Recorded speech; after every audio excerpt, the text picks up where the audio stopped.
AD 638 Israel എന്ന് പറഞ്ഞാൽ സയ്യിദുനാ യാക്കൂബ് അലൈഹിസ്സലാമിന്റെ പേരാണ് ഇസ്രായേൽ. ഇന്നത്തെ രാജ്യമായ ഇസ്രായേൽ അല്ല. ഇസ്രായേൽ എന്ന പേര് യാക്കൂബ് നബിയുടെ പേരാണ്. ഇസ്രാ എന്ന് പറഞ്ഞാൽ അടിമ എന്നാണ് അർത്ഥം. അബ്ദ്, ഏൽ, ബൈബിളിലൊക്കെ കാണാം ഏലിയ എന്ന് പറഞ്ഞാൽ ദൈവമേ എന്നാണ്. ദൈവത്തിന്റെ അടിമ അബ്ദുള്ള എന്ന ഓമന പേരുണ്ടായിരുന്നു സിർറുൽ അംബിയ സയ്യിദുനാ യാക്കൂബ് അലൈഹിസ്സലാമിന്. യാക്കൂബ് നബിയുടെ പേരാണ് ഇസ്രായേൽ. യാക്കൂബ് നബിയുടെ സന്താന പരമ്പര 12 വലിയ കുടുംബങ്ങളാണ്. ആ സന്താന പരമ്പരയുടെ ചരിത്രത്തെ ഖുർആൻ അടയാളപ്പെടുത്തിയ ബനി ഇസ്രായീൽ اذكروا نعمتي التي أنعمت عليكم وأني فضلتكم على العالمين. 136 സ്ഥലത്ത് ഇസ്രായേലിന്റെ ചരിത്രം പറയുന്നുണ്ട് ഖുർആൻ. 136 സ്ഥലത്ത് ഇസ്രായേലിന്റെ ചരിത്രം പറയുന്നുണ്ട് ഖുർആൻ. നമ്മൾ ഈ കാലത്ത് അറിഞ്ഞിരിക്കേണ്ട ഒരുപാട് ചരിത്ര യാഥാർത്ഥ്യങ്ങളുണ്ട്. എന്നാൽ മൂസാ നബി അലൈഹിസ്സലാമിനും യാക്കൂബ് നബിക്കും മുമ്പ് എത്രയോ സമൂഹം ഇവിടെ കഴിഞ്ഞില്ലേ? ഉണ്ട്. മഹാനരായ സയ്യിദുനാ നബിയുല്ലാഹി നൂഹ് അലൈഹിസ്സലാം പ്രബോധനം ചെയ്തൊരു സമൂഹമുണ്ട് മെസൊപ്പൊട്ടേമിയയിൽ, ഇറാഖിൽ. അവരിലേക്കാണ് ആദ്യത്തെ മുർസലായ നൂഹ് അലൈഹിസ്സലാം വന്നത്. അവർക്ക് മുമ്പ് പല ആളുകളും കഴിഞ്ഞില്ലേ? സമൂദ് ഗോത്രം കഴിഞ്ഞു. അവർക്ക് മുമ്പേ ആദുകൾ കഴിഞ്ഞു. ഇവരുടെ ഒക്കെ ചരിത്രം പറഞ്ഞതിനേക്കാൾ കൂടുതൽ 136 സ്ഥലത്ത് ഇസ്രായേലിന്റെ ചരിത്രം പറഞ്ഞു. എന്തുകൊണ്ടാണ് 136 സ്ഥലത്ത് ഇസ്രായേലിന്റെ ചരിത്രം പറഞ്ഞത്? പരിശുദ്ധമായ ഖുർആനിനെ വ്യാഖ്യാനിച്ച പണ്ഡിതന്മാർ പറഞ്ഞു, ലോകാവസാനം വരെ വരാനുള്ള മനുഷ്യന് വഴികാട്ടിയാണ് the complete code of life പരിശുദ്ധമായ ഖുർആൻ. ലോകാവസാനം വരെ വരാനുള്ള മനുഷ്യരാശിയെ തൊടുന്ന പ്രശ്നങ്ങളൊക്കെയും ഇതുമായി ബന്ധപ്പെട്ട് കിടക്കും. അതുകൊണ്ടാണ് ആയാതു ഹഖ്ഖിൻ മിനർ റഹ്മാനി മുഹ്ദസത്തുൻ ഖദീമത്തുൻ സിഫത്തുൽ മൗസൂഫി ബിൽ ഖിദമി മൗലായ സ്വല്ലി വസല്ലിം ദായിമൻ അബദാ على حبيبك خير الخلق كلهم. 136 എന്തുകൊണ്ട് പറഞ്ഞു? ഖുർആൻ വളരെ ചുരുക്കി പറയുന്ന വേദമാണ്. 1,24,000 നബിമാരുടെ പേര് ഖുർആനിൽ ഇല്ലല്ലോ. 25 ആളുകളെയാണ് ഖുർആൻ മെൻഷൻ ചെയ്തത്. അങ്ങനെ എത്രയോ സംഭവങ്ങളെ ചുരുക്കി പറയുന്ന ഒരു വേദം 136 തവണ ഇവരുടെ ചരിത്രം പറയാണ്. അതിന്റെ ഉത്തരമാണ് ഞാൻ പറഞ്ഞത്. ലോകാവസാനം വരെ വരാനുള്ള പ്രശ്നങ്ങൾ ഇതുമായി ബന്ധപ്പെട്ട് കിടക്കും. സൂറത്തുൽ ബഖറ ബനൂ ഇസ്രായേലിന്റെ ചരിത്രം പറയുന്നു. ഇസ്രായേലിൽ നടന്ന ചരിത്രങ്ങളെ, ചരിത്ര സംഭവങ്ങളെ കുറിച്ച് പറയുന്നുണ്ട്. ആ ഒരു താവഴി മഹാനരായ യാക്കൂബ് നബി അലൈഹിസ്സലാമിന്റെ ജനത, യൂസുഫ് അലൈഹിസ്സലാമിന്റെ ജനത, മൂസ അലൈഹിസ്സലാമിന്റെ ജനത, ഹാറൂൻ നബിയുടെ ജനത, ദാവൂദ് നബിയുടെ ജനത, സുലൈമാൻ അലൈഹിസ്സലാമിന്റെ ജനത, ശംവീൽ നബിയുടെ ജനത, ശംഊൻ നബിയുടെ ജനത, സയ്യിദുനാ നബിയുല്ലാഹി ഈസ അലൈഹിസ്സലാം വരെയുള്ള 3 വേദങ്ങളും അവതരിച്ച ജനതയാണ് ഇസ്രായേലികൾ. ഇസ്രായേലിയരെ കേൾക്കുക എന്ന് ബൈബിളിൽ. മഹാനരായ മൂസ അലൈഹിസ്സലാം അവരെയും കൊണ്ട് നടത്തിയ ഫറോവയിൽ നിന്ന് അവരെയും പിടിച്ചുകൊണ്ട് നടത്തിയ യാത്രയാണ് നാം എപ്പോഴും മുഹറം 10 അനുസ്മരിക്കാറുണ്ട്. ഫറോവയിൽ നിന്ന് അവരെ രക്ഷപ്പെടുത്തിക്കൊണ്ടുവന്നു സയ്യിദുനാ കലീമുല്ലാഹി മൂസ അലൈഹിസ്സലാം. അതിനെയാണ് ബൈബിൾ പുറപ്പാട് എന്ന് പറയുന്നത്. അപ്പൊ ചരിത്രം ഇങ്ങനെ പിണഞ്ഞു കിടക്കാൻ. അങ്ങനെ തുടങ്ങിയിട്ട് അവസാനം അവരുടെ പ്രശ്നം എന്തായിരുന്നു? പരിശുദ്ധമായ ഖുർആൻ പറയുന്നുണ്ട്, അവരിലേക്ക് വന്ന അമ്പിയാക്കളെ അവർ വേണ്ട രീതിയിൽ പരിഗണിച്ചിട്ടില്ല. അവരിലേക്ക് വന്ന നബിമാരെ അവർ കൊന്നുകളഞ്ഞു. അവരോ കാനൂ യഖ്തുലൂനൽ അംബിയാ ബിഗൈറിൽ ഹഖ്, മഹാന്മാരായ അമ്പിയാക്കന്മാരെ അവർ കൊന്നുകളഞ്ഞു. മഹാനരായ നബിയുല്ലാഹി യഹ്യ അലൈഹിസ്സലാമിനെ അവർ കൊന്നുകളഞ്ഞു. സക്കരിയ നബി അലൈഹിസ്സലാമിനെ കൊന്നുകളഞ്ഞു. ഈസാ അലൈഹിസ്സലാം മഹാനവറുകളെ കൊല്ലാൻ അവർ വട്ടമൊരുക്കി കാത്തിരുന്നു. അങ്ങനെ ഒരു ജനതയുണ്ടായിരുന്നു. ആ ജനതയോ അള്ളാഹുവിന്റെ ദൃഷ്ടാന്തങ്ങളെ മുഴുവനും തള്ളിക്കളയുന്ന ജനതയാണ്.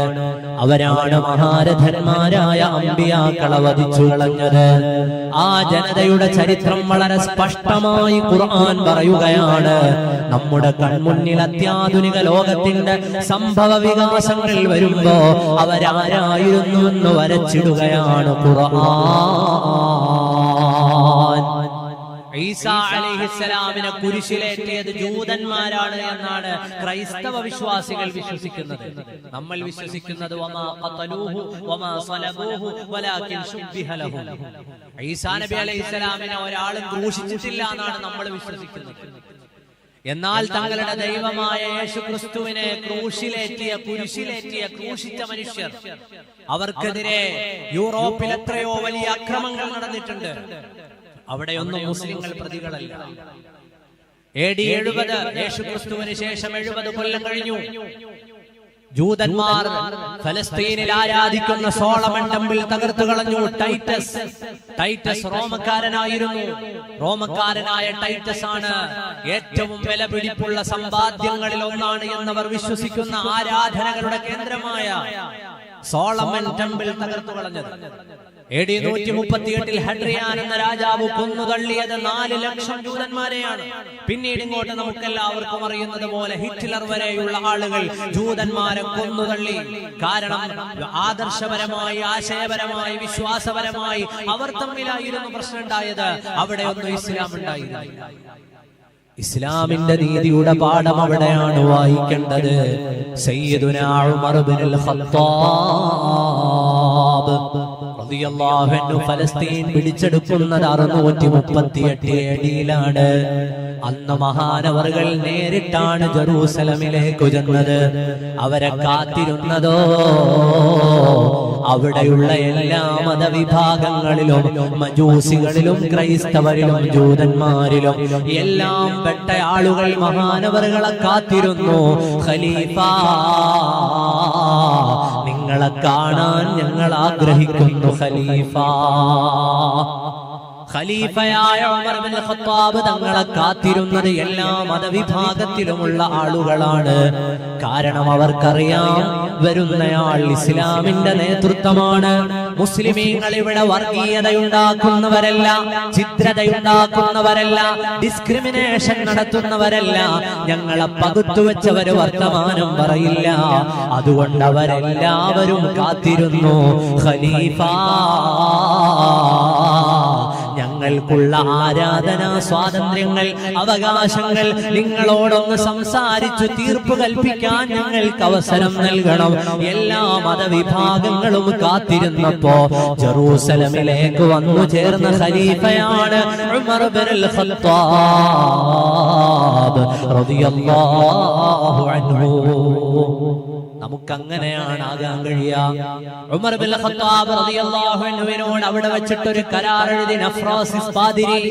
ആ കരാർ എന്തായിരുന്നു എന്നറിയോ? നഫ്രാസിസ് പാതിരി എഴുതിയ കരാർ, ഓ ഉമറേ, എനിക്ക് നിങ്ങളോട് പറയാനുള്ളത്, ഞങ്ങളുടെ വളരെ പ്രധാനപ്പെട്ട ദേവാലയങ്ങളുള്ള ജെറുസലമിലേക്ക് ജൂതന്മാരെ പ്രവേശിപ്പിക്കാൻ പാടില്ല. അവർക്ക് ആരാധനകൾ നിർവഹിക്കാൻ അവസരം നൽകാൻ പാടില്ല. അവരെ ഇങ്ങോട്ട് നിങ്ങൾ പ്രവേശിപ്പിക്കല്ല. ആ ഒരു കരാർ ഞങ്ങൾക്ക് എഴുതി തരുമോ? നഫ്രാസിസ് പാതിരിയും ഉമർ ഇബ്നുൽ ഖത്താബ് തങ്ങളും കൂടി എഴുതിയ കരാർ ഇന്നുണ്ട് ബൈത്തുൽ മുഖദ്ദസിന്റെ ചാരത്ത് മസ്ജിദ് ഉമറിന്റെ മുന്നിൽ. ലോക ചരിത്രത്തിൽ രേഖപ്പെടുത്തപ്പെട്ട് കിടക്കുന്ന ഒരു കരാറാണത്. എന്താണ്? ബൈത്തുൽ മുഖദ്ദസിന്റെ ചാരത്താണ് ചർച്ച് ഓഫ് ഇൻഫിനിറ്റി. സയ്യിദുനാ ഈസാ അലൈഹിസ്സലാമിനെ മറിയം ബീവി റളിയല്ലാഹു അൻഹ പ്രസവിച്ച സ്ഥലം. അവിടെയാണ് ക്രൈസ്തവ ദേവാലയങ്ങളിൽ വളരെ പ്രധാനപ്പെട്ടതും പഴക്കമേറിയതുമായ പലതും ഉള്ളത്. അതിന്റെ ഒക്കെ അധികാരം മുസ്ലിങ്ങളുടെ കൈകളിലേക്ക് തരാം. ഇന്നും അവിടെ മുസ്ലിം പാറാവുകാരുണ്ട്. മുസ്ലിങ്ങളുടെ കൈകളിലേക്ക് തരാം. പക്ഷെ ഇവരെ ഇങ്ങോട്ട് പ്രവേശിപ്പിക്കാൻ പാടില്ല. സയ്യിദുനാ ഉമർ ഇബ്നുൽ ഖത്താബ് റളിയല്ലാഹു അൻഹു അവരോട് പറഞ്ഞു, പറ്റൂല. നിങ്ങൾ ഈ പറയുന്നത് പോലെ ഒരു മതവിഭാഗത്തിനെതിരെ തീരുമാനം എടുക്കാനൊന്നും എനിക്ക് പറ്റൂല. അവർക്ക് ആരാധിക്കണമെങ്കിൽ അവർക്ക് എപ്പോഴും ഫലസ്തീനിലേക്ക് വരാം, അവരെ ഞാൻ തടയൂല. പക്ഷെ അവർ വരുന്നത് കൊണ്ട് നിങ്ങളുടെ ഒരു ദേവാലയത്തിനൊന്നും പറ്റില്ല. ഖലീഫ ഉമറിന്റെ പാറാവുകാരൻ യേശു ക്രിസ്തു ജനിച്ച സ്ഥലത്തിന് കാവലുണ്ടാവും, ധൈര്യമായിട്ട് അയാൾ അവിടെ കാവലുണ്ടാവും. നിങ്ങളുടെ ഒരു ആരാധനാലയത്തിനും ഒരു കേടുണ്ടാവില്ല. ഒരാളുടെയും ആരാധനാലയത്തിനോ ആരാധനാ സ്വാതന്ത്ര്യത്തിനോ തടസ്സം ഉണ്ടാവില്ല. പറയുകയായിരുന്നു സയ്യിദുനാ ഉമർ ബിൻ ഖത്താബ് റളിയല്ലാഹു അൻഹു. ചരിത്രം നമ്മൾ നന്നായി മനസ്സിലാക്കി വെക്കണം. ഇസ്ലാമി നീതിയുടെ പാഠമാണ് ലോകത്തിന് പഠിപ്പിച്ചു കൊടുത്തത്. ഒരാളിന്റെയും ആരാധനാ സ്വാതന്ത്ര്യത്തിൽ ഞങ്ങൾ കൈകടത്തില്ല. ഒരാളിന്റെയും ആരാധനകൾക്ക് ഞങ്ങൾ വിലങ്ങുതടിയാവില്ല. നമ്മുടെ ഖലീഫമാരായ മുൻഗാമികളുടെ ജീവിതപാടാണ്. അവരല്ലേ ഏറ്റവും വലിയ ആളുകൾ, അവരല്ലേ ഏറ്റവും വലിയ ആളുകൾ. സയ്യിദുനാ ഉമർ ബിൻ ഖത്താബ് റളിയല്ലാഹു അൻഹു ആ കരാറിനെ നേർപ്പിച്ചെഴുതി. 458 കൊല്ലക്കാലം ജൂതന്മാരായ ആളുകൾ ജെറുസലേമിൽ സ്വൈരവിഹാരം നടത്തിയത് ആ കരാറിന്റെ ബലത്തിലാണെന്ന് ചരിത്രം പറയുകയാണ്. ഉമർ ബിൻ ഖത്താബ് തങ്ങളുടെ കാലത്ത് മാത്രമല്ല, പിൽക്കാലത്ത് വന്ന ഒരൊറ്റ മുസ്ലിം ഭരണാധികാരിയും ആ കരാറിനെ നേർപ്പിച്ചെഴുതിയില്ല.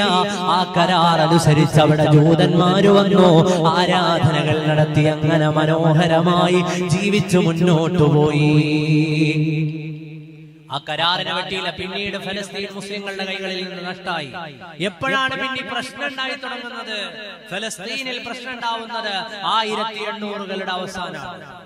1800കളുടെ ഒടുവിലാണ് ലോകത്തിന്റെ വ്യത്യസ്തങ്ങളായ ഭാഗങ്ങളിലുള്ള ജൂതന്മാർ ഫലസ്തീനിലെ അറബികൾക്കിടയിലേക്ക് താമസിക്കാൻ വരുന്നത്.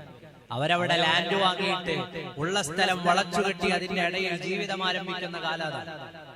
1897 ലോക സിയോണിസ്റ്റ് സമ്മേളനം നടന്നു. ഞാൻ ആ സമ്മേളനത്തെ കുറിച്ച് ഓർക്കാൻ ഒരു കാരണമുണ്ട്, അതുകൂടി പറഞ്ഞു ബാക്കി ഭാഗങ്ങളിലേക്ക് വരാം. 1897 സിയോണിസ്റ്റ് സമ്മേളനത്തിൽ ഒരു പ്രോട്ടോകോൾ പിറന്നു. ഒന്ന്, ലോകത്ത് അധികാരമാണ് ഏറ്റവും പ്രധാനപ്പെട്ടത്. അധികാര രാഷ്ട്രീയത്തിനു വേണ്ടിയിട്ട് എന്ത് അക്രമവും എന്ത് വഞ്ചനയും ഏത് കുറുക്കുവഴിയും സ്വീകരിക്കുക, കൈക്കൂലി കൊടുക്കേണ്ടി വന്നാൽ കൈക്കൂലി കൊടുക്കുക. സിയോണിസ്റ്റ് പ്രോട്ടോകോളിലെ ഒന്നാമത്തെ നിയമം. സിയോണിസ്റ്റ് പ്രോട്ടോകോളിന്റെ രണ്ടാമത്തെ നിയമം, ലോകത്തെ ജനങ്ങളെയൊക്കെയും നിയന്ത്രിക്കുന്നതിൽ പത്രങ്ങൾക്ക് വലിയ പങ്കുണ്ട്. അതുകൊണ്ട് പത്രങ്ങളിലൂടെ നമ്മൾ തീജ്വാലകളായി ജ്വലിക്കുക, പത്രങ്ങളിൽ നിന്ന് നമ്മൾ ഖനികൾ കൊയ്യുക. പത്രങ്ങൾ നമ്മുടെ വരുതിയിലാക്കിയിട്ട് അതിലൂടെ വ്യാജ വാർത്തകൾ സൃഷ്ടിച്ചു വിട്ടുകൊണ്ട് നമ്മുടെ ആശയം നമ്മൾ നടപ്പാക്കുക. 1897 സിയോണിസ്റ്റ് പ്രോട്ടോകോൾ സ്വിറ്റ്സർലൻഡിൽ പിറന്നത് അങ്ങനെ. നമ്മുടെ നാട്ടിലെ മനോരമ കാണുമ്പോ, ഇന്നലത്തെയൊക്കെ മനോരമ കാണുമ്പോ ഈ വാർത്ത ഓർമ്മ വരികയാണ്. പാവങ്ങളായ ഫലസ്തീനികൾക്ക് മേൽ മിസൈലുകൾ വീണിട്ട് അവരെ ചികിത്സിക്കാൻ കൊണ്ടുപോയ ഹോസ്പിറ്റലുകൾ ആക്രമിക്കപ്പെട്ടു. അപ്പോഴും നമ്മുടെ മനോരമ പറഞ്ഞത് അത് ഇസ്രായേലിന്റെ റോക്കറ്റ് അല്ലാന്ന്.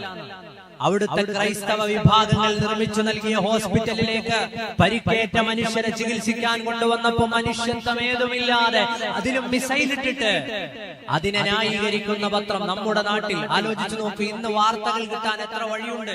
ഒരു വാർത്ത ശരിയാണോ എന്നറിയാൻ 100 കണക്കിന് വഴികളുള്ള കാലം. അതിന്റെ സോഴ്സുകൾ അന്വേഷിച്ചു പോയാൽ ലോകമെമ്പാടുമുള്ള മാധ്യമങ്ങളെ മനുഷ്യന്റെ വിരൽ തുമ്പിൽ കിട്ടുന്ന കാലത്തും ഇത്തരം നുണകൾ പറയുന്നത്. ആലോചിച്ചു നോക്ക്, നമ്മുടെ വീടിന്റെ വരാന്തകളിലേക്ക് രാവിലെ വരുന്ന പത്രങ്ങൾ പറയുന്ന നുണകൾ മനുഷ്യന്റെ കൈകളിൽ വാർത്തകളെത്തുന്ന കാലത്ത്, മനുഷ്യന്റെ കൈകളിൽ വാർത്തകളെത്തുന്ന കാലത്ത് പോലും ഇത്തരം നുണകൾ പറഞ്ഞിട്ട് സിയോണിസ്റ്റ് രാഷ്ട്രത്തിനൊപ്പം ചേർന്ന് നിൽക്കും. അത്ഭുതമൊന്നുമില്ല. നമ്മുടെ ഇന്ത്യയുടെ സ്വാതന്ത്ര്യ സമരം നടന്നപ്പോ വാഗൺ ട്രാജഡിയിൽപ്പെട്ടിട്ട് ഇന്ത്യയുടെ സ്വാതന്ത്ര്യ സമര പ്രവർത്തകർ മരണപ്പെട്ടു. ബ്രിട്ടീഷുകാര് കുറെ സ്വാതന്ത്ര്യ സമര പ്രവർത്തകരെ ഒന്നുമില്ല. 1948 ലോകത്തിന്റെ എല്ലാ നീതിയെയും ന്യായത്തെയും മാറ്റിവെച്ചുകൊണ്ട് ബ്രിട്ടന്റെ തോക്കിന്റെ കുഴലിലൂടെ പിറന്ന രാഷ്ട്രമാണ് ഇസ്രായേൽ. അന്നു മുതൽ ഇങ്ങോട്ടുള്ളത് നമുക്കെല്ലാവർക്കും അറിയുന്നത് പോലെ പാവങ്ങളായ മനുഷ്യരെ കൊന്നു, പാവങ്ങളായ കുഞ്ഞുങ്ങളെ കൊന്നു, പാവങ്ങളായ സ്ത്രീകളെ നശിപ്പിച്ചു. അതുപോലെ അവിടുത്തെ ഓരോ സംവിധാനങ്ങളെയും കൈക്കലാക്കിയും ഒക്കെ വളർന്ന ഒരു രാജ്യത്തിന്റെ ചരിത്രമാണ് ഇത്. നമ്മൾ വളരെ കൃത്യമായി മനസ്സിലാക്കി വെക്കേണ്ട ആളുകളാണ്. ചരിത്രം നമ്മൾ വളരെ ശരിയായി മനസ്സിലാക്കണം. ഇന്നലകളിൽ ചരിത്രത്തിൽ എന്ത് നടന്നു എന്ന് മനസ്സിലാക്കണം. അപ്പോഴാണ് നമുക്ക് മുന്നോട്ട് ജീവിക്കാനുള്ള. അല്ലാഹു സുബ്ഹാനഹു വ തആലയുടെ പരിശുദ്ധമായ കലാം നോക്കൂ. പരിശുദ്ധമായ ഖുർആൻ ചരിത്രങ്ങളെ നമ്മുടെ മുമ്പിലേക്ക് അവതരിപ്പിച്ചു തരുകയാണ്. കൃത്യമായ ചരിത്ര രേഖകളെ അവതരിപ്പിച്ച ഗ്രന്ഥമാണ് പരിശുദ്ധമായ ഖുർആൻ. സയ്യിദുനാ മുഹമ്മദുർ റസൂലുള്ളാഹി സ്വല്ലല്ലാഹു അലൈഹി വസല്ലമ തങ്ങൾ നമുക്ക് മുമ്പിൽ ആ ചരിത്രങ്ങളെ അവതരിപ്പിച്ചു. പ്രയാസങ്ങളെയും പ്രതിസന്ധികളെയും പഠിപ്പിച്ചു തന്നു.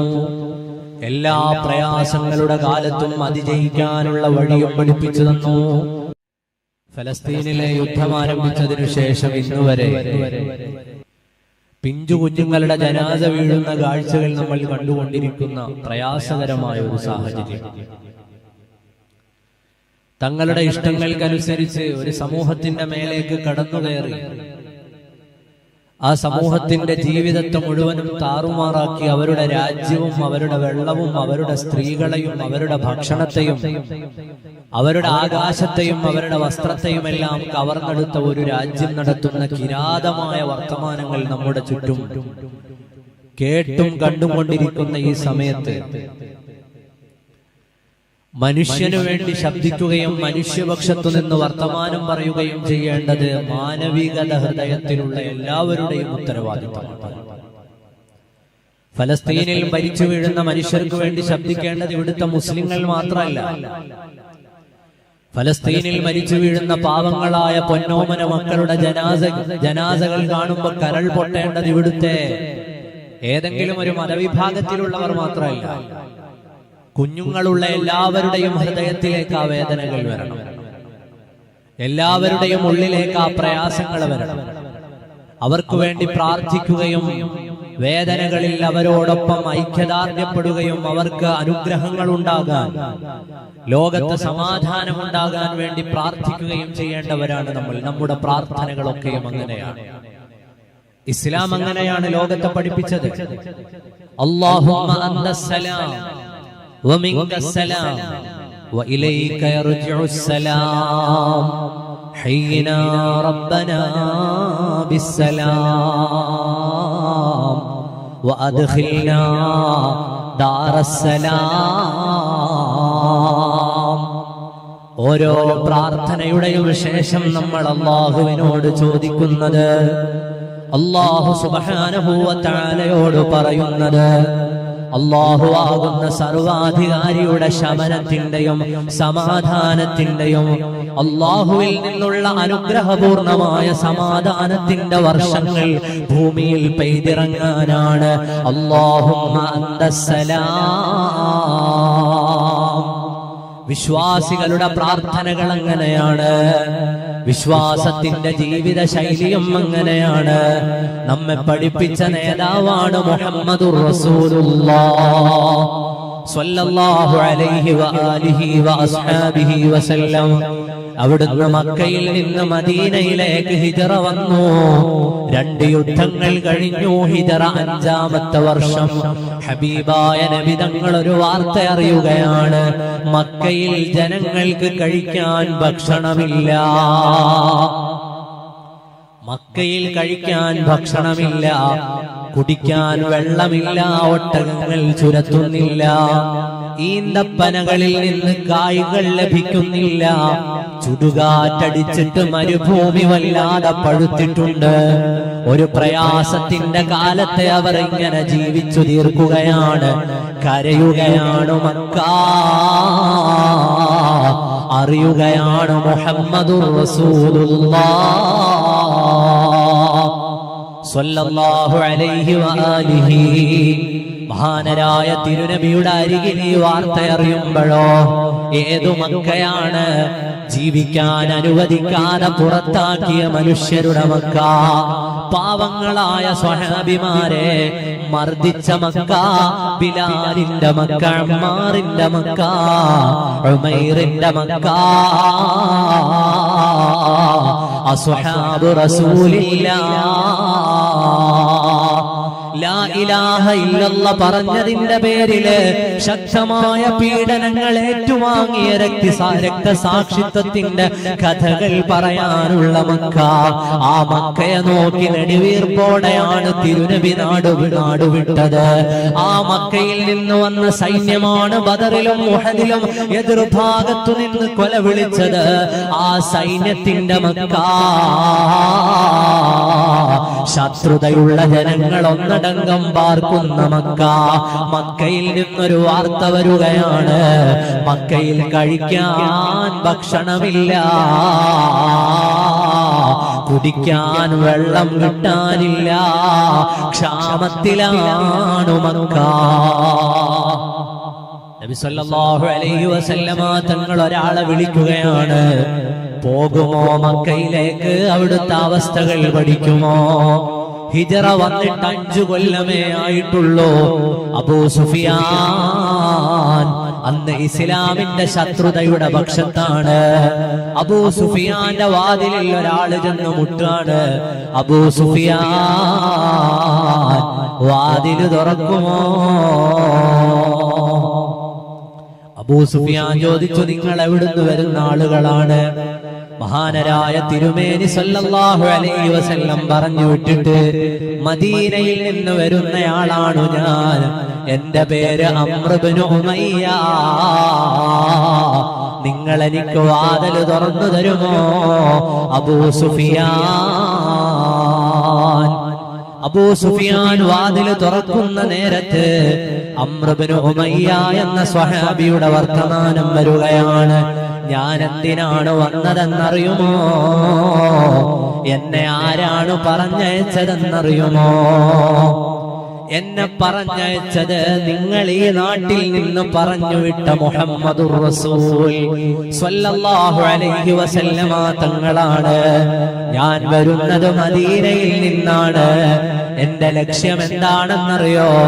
നിങ്ങൾ ഇവിടെ പ്രയാസപ്പെടുന്നു എന്നറിഞ്ഞപ്പോ മദീനയിലെ പള്ളിയിൽ എഴുന്നേറ്റു നിന്നിട്ട് ലോക നേതാവ് മുഹമ്മദുർ റസൂലുള്ളാഹ് സ്വല്ലല്ലാഹു അലൈഹി വസല്ലമ തങ്ങൾ പറഞ്ഞു, മദീനക്കാരെ, മക്കക്കാരോ പ്രയാസത്തിലാണ്, അവർക്ക് കഴിക്കാൻ ഭക്ഷണമില്ലാത്ത അവസ്ഥയുണ്ട്, അവര് വല്ലാതെ പൊറുതിമുട്ടുന്നുണ്ട്. നിങ്ങൾ നിങ്ങളുടെ കൈകളിലുള്ള ധാന്യങ്ങൾ തരാമോ? കാരക്ക തരുമോ? ഭക്ഷണങ്ങൾ തരാമോ? കയ്യിലുള്ളതെല്ലാം നിങ്ങൾ കൊണ്ടുവരുമോ? മദീനയുടെ നേതാവ് അതെല്ലാം സ്വരൂപിച്ചു. അംർ ഇബ്നു ഉമയ്യയെ പറഞ്ഞയച്ചു. അംർ ഇബ്നു ഉമയ്യ മക്കയിൽ കൊണ്ടുപോയി കൊടുത്തിട്ട് വരുമോ? മക്കക്കാരുടെ വിശപ്പകറ്റാൻ ഈ ധാന്യങ്ങൾ അവിടെ എത്തിക്കുമോ? ഈ വിഭവങ്ങൾ അവർക്ക് നൽകുമോ? അംർ ഇബ്നു ഉമയ്യ